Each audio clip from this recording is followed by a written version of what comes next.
Welcome everyone to another edition of Play It Through, and on this edition it's Back to the Future Part 3, brought to us by Arena, and developed by Probe Entertainment Limited. Back to the Future Part 3 for the Genesis is a very short arcade-style game that has more emphasis on points than being able to complete the game. There are 4 different levels with 4 different play modes, with the first level being so hard that it takes complete memorization in order to get past it. So while I will try to give my best explanation on how to get past it, the real key to beating the first level of this game is memorizing each of the items and what you have to do with them.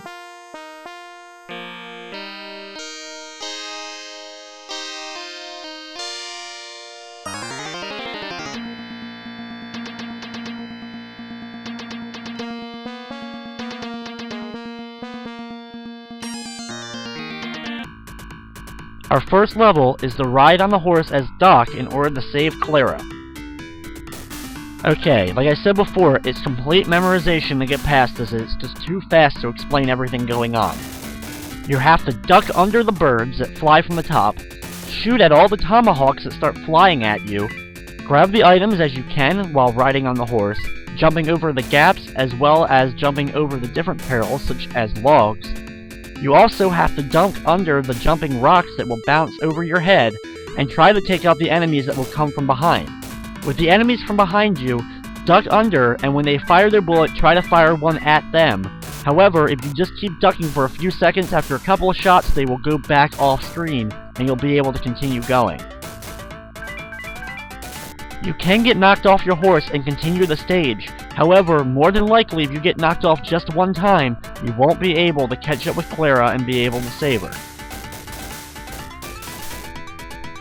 This level alone took me hours and hours to be able to actually get past. But once you do, you save Clara and move on to Level 2. Level 2 is a shooting gallery, as you play as Marty and try to shoot different things in order to get a high enough score.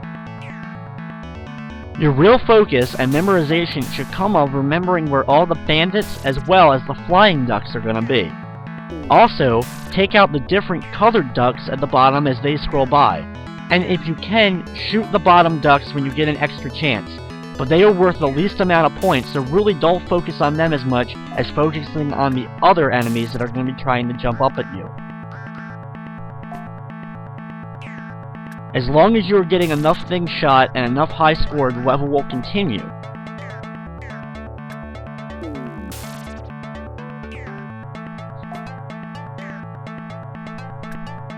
Just like the first level, memorization is going to be key in order to actually be able to get past this level. However, this level is not nearly as challenging as the first.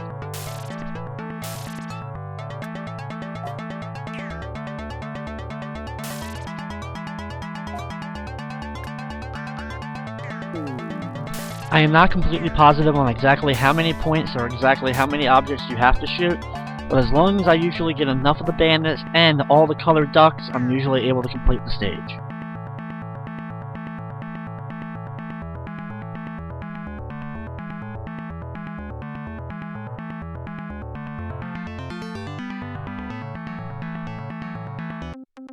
The third level of the game has us throwing pie plates at a saloon. Now, for this level, you have to grab the pie plates on the far right side, and you have to take out all the bandits. There are 6 different bandits that are going to spawn in different areas. You have to hit each bandit a few times in order to get rid of them. When you see a bandit fall down in the picture, you know that one's done. The key to this level is getting used to the aiming, and exactly where you need to stand in order to hit the different bandits on screen. You also have to watch out for their bullets that can hit you. You can take a good amount of shots, but there is a boss once you take out each bandit. As you can see, as I now hit these bandits one more time, each of them is falling down in a picture in the left corner. When you get rid of each one though, they get faster and faster on their appearance and their gunshots. Once you hit the last one, grab some pie plates and get ready for the showdown. You have to hit the boss 6 times in order to defeat him before he's able to shoot you enough times to take you out. Usually I walk to the far left side in order to hit Buford with enough of the shots of the pie plates before he's able to hit me. Once you complete the stage, it's time for the final level of the game. Now this level, we have to walk across the long train while collecting different objects in order to heat up the boiler. You have to collect the objects in order, because if you don't, you won't be able to complete the stage.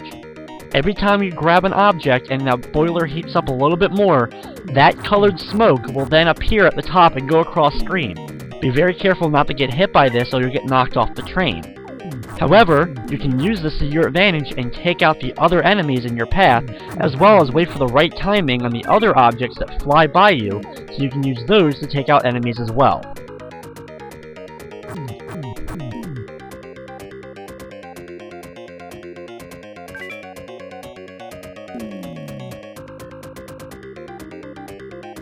If you're able to get an enemy to walk close enough to you, and they get close enough to the edge of a car, they will fall off as well.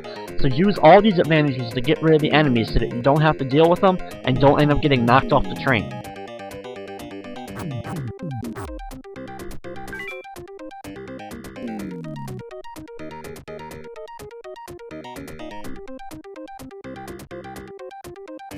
When you get to the end of the train, be very careful and walk yourself through the steam so you end up not getting knocked off, and grab the last object to complete the stage and complete the game.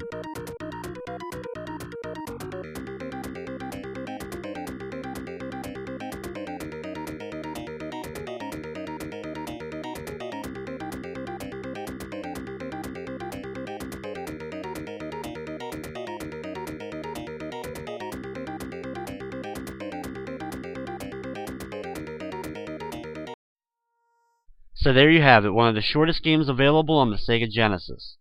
However, with its tedious memorization in order to get past just the first level of the game, it ends up being quite a challenge to be able to complete it. And with that, that's going to wrap up this edition of Play It Through. I'd like to thank you for watching, and of course, I hope you enjoyed.